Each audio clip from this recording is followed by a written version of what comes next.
I was just taught from the beginning, you know, we protect our neighborhood, you know, white, Italian. If you weren't that, you didn't belong there.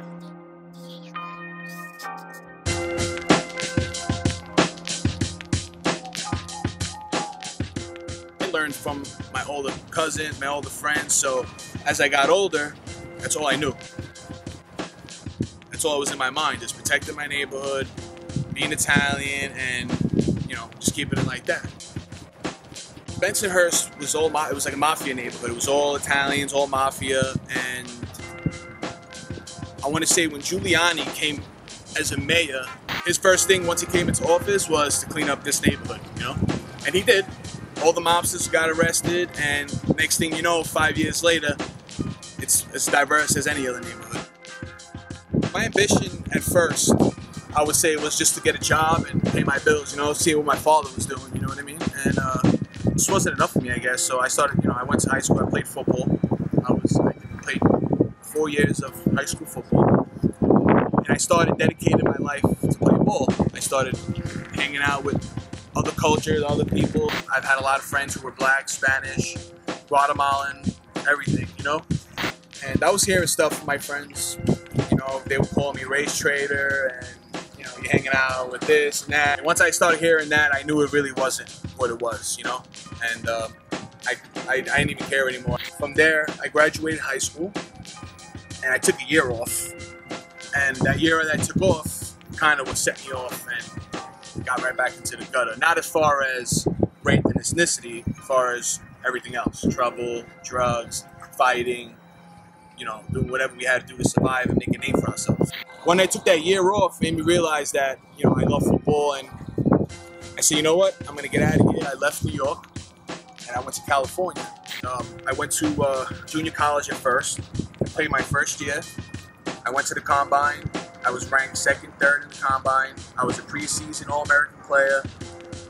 I had probably close to about 15 to 20 Division I schools. It's USC, UCLA, Texas. I had a planner getting ready to visit all these schools and to figure out where I was going to go after my second season. Before I did that, I came home for the holidays, and unfortunately, that was the last trip I made to California. I see about 5 days in, me and my cousin, we went to Bay Ridge, you know, where everybody goes out, we drank, smoked, whatever we had to do. It's about 5 in the morning to leave the club, and now I'm headed towards a diner. We were just about to eat, and for some stupid reason, I don't know, it's ironic to me, but for some reason we decided not to eat and go to another party at 5 o'clock in the morning. As we're pulling out, a group of kids in a car pull in, and it was a tight spot.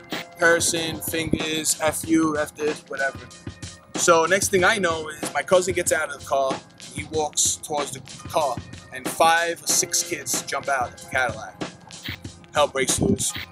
As I'm fighting, I felt heat coming down my stomach, and I looked at my neck, and I had 2 holes in my neck the size of quarters. Like, I went to the hospital, and these people couldn't believe how I was still breathing, man. But I made it through. I was fine after that, but I couldn't play football no more. Doctor said I ruptured a really very important muscle that protects your neck. I went from, you know, Division I, my dreams, college ball, to, you know, stabbed twice in the neck, nothing, you know, no school. I was lost, man, like literally lost. Like I had nothing.